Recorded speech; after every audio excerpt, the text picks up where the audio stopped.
are out of work. In his Saturday radio and internet address, President Obama said he's working to turn things around for everybody. My administration is committed to doing all that's necessary to address this crisis and lead us to a better day. That's why we're moving forward with an economic agenda that will jumpstart job creation, restart lending, relieve responsible homeowners, and address the long-term economic challenges of our time: the cost of health care, our dependence on oil, and the state of our schools.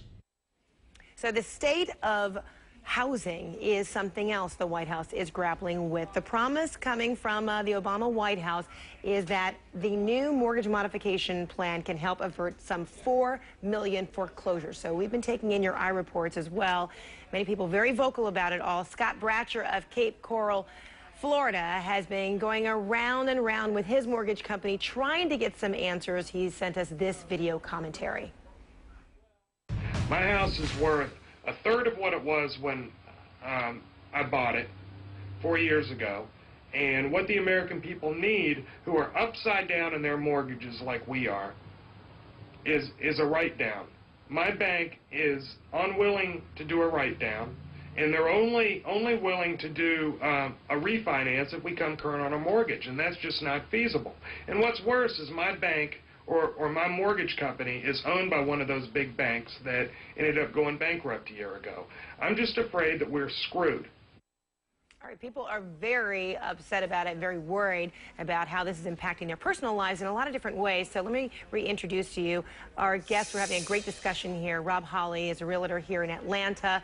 Bob Moulton is a lender out of West Palm Beach, Florida, with Americana Mortgage Group. Steve Woodall is a homeowner in Tampa. His home is upside down, but he continues to make his payments on time, but is wondering, should I just foreclose? And then Josh Leves is taking in a lot of your emails, your questions as well. So, Josh, let me begin with you, because a lot of folks are expressing in so many different ways that they're afraid that losing their home, losing their job also means they lose their families.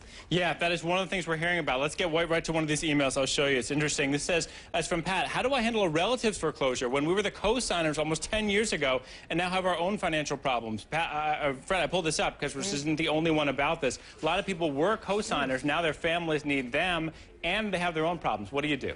Well, Rob, let me ask you, because you're getting questions from people who have that same kind of question. What do you say to them? Well, unfortunately, the answer to that question is short, and that is they're in big trouble. When you co-sign a loan, you've said, I'm going to take up where they leave off. So they don't have a choice. Oh, boy. Yeah. One of the many people who didn't see this coming and put themselves in that situation. Okay, what else, Josh? Yeah, let's zoom back in. I want to show you some interesting things. I chose some ones that are representative of a lot we're getting. This comes from Carlos. I have a job. I'm pre-qualified for a loan. Should I buy a house now or wait for the housing market to go further down? It's the ultimate gamble in the housing market right now, but the people who can buy, should they do it right now? Well, you know, it's interesting because Florida, Arizona, you know, these are two of the states that are looking at what home values going down up to 40 and 50%. So, Rob, is now a good time to buy if you happen to be in one of those very depressed areas? Well, I'm hoping the $8,000 stimulus would be an incentive for that person to buy. Yeah. The question is, where's the bottom? In my opinion, we've been in this 2.5 years, maybe 3. And so guessing the bottom, good luck. Oh, boy. Yeah. Oh, boy. Okay, Josh? Yeah, this is great. Let's get to another one from Rick. I find this interesting. What I'm surprised is that the banks will not meet homeowners in the middle with write-downs and include an increase clause for when the market turns around. Fred, I think I saw 50 messages. This one's Facebook, but I think I saw 50 messages with the word write-down very prominently. And what Why is aren't people getting this? I want to know, what is a write-down?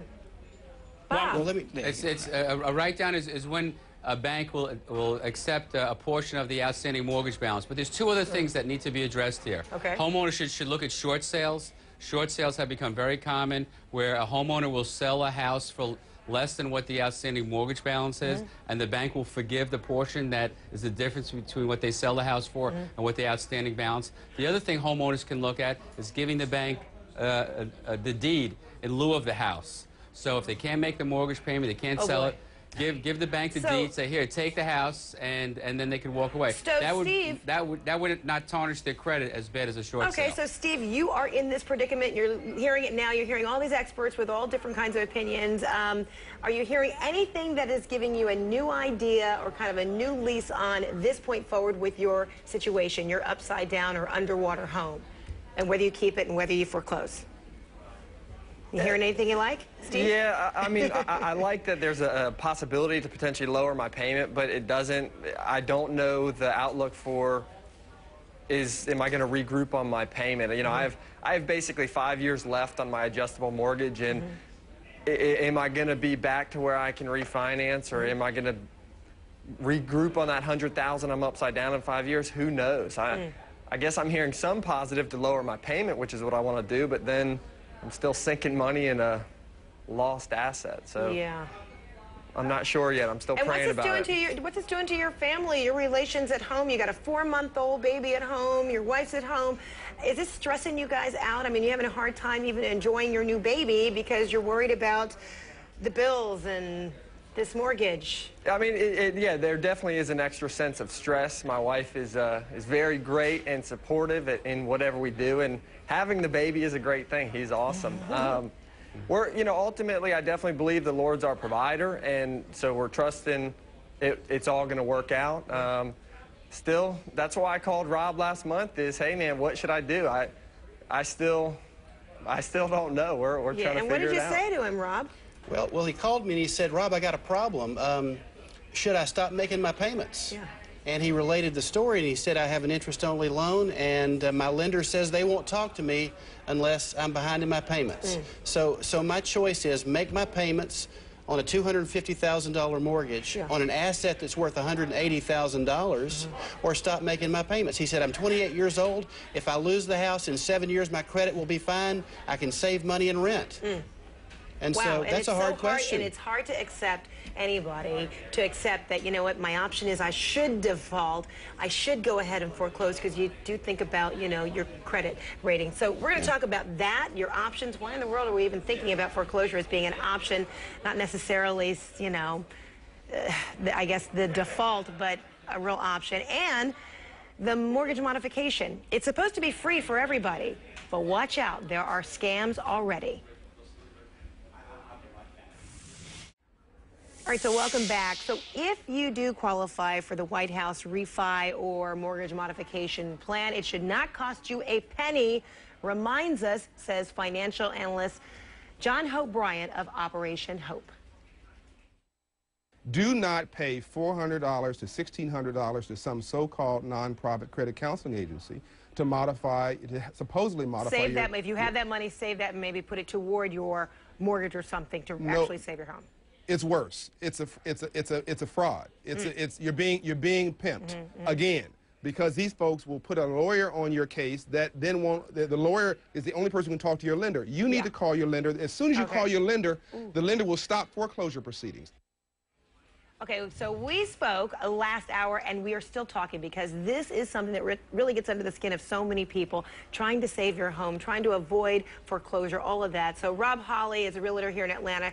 He is with us still. Bob Moulton is a lender out of West Palm Beach, Florida. Steve Woodall is a homeowner in Tampa, and he wants to keep his home. And Josh Leves is fielding your email, sifting through all of it. Josh, let's begin with you. How concerned are people about being had?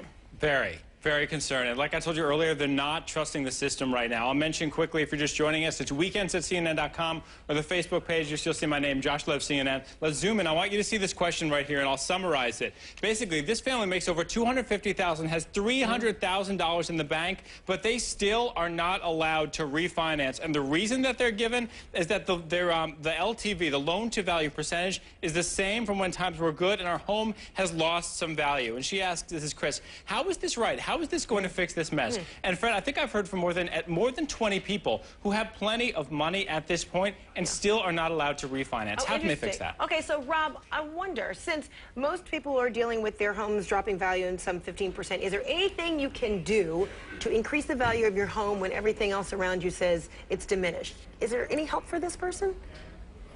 Not in the short term. Can't do anything. I mean, I don't think so. I think we've got to increase the demand for housing. If we can, if the optimism of the buying public can return, and we can get more buyers out in the marketplace, that's the only thing that's going to stop the slide of prices. And I'm not convinced that the $8,000 is going to do it. And I certainly don't think an $8,000 stimulus to first-time buyers is going to stop this. No. It has got to be to every buyer that's buying their primary residence, and it needs to be the Johnny Isaacson bill of $15,000. It's going to take years for this to trickle up, down, or wherever it's going to trickle.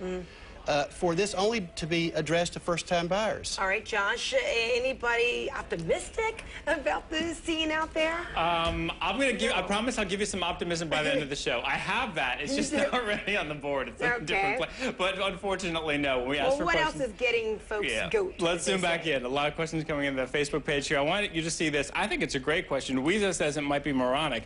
If housing's as horrible as it's perceived to be, perhaps a simplistic view may make me sound moronic, but why don't they take all the vacant homes and all homes in danger of foreclosing and repackage them? Why don't they just grab them and put them on the market? It's an interesting theory.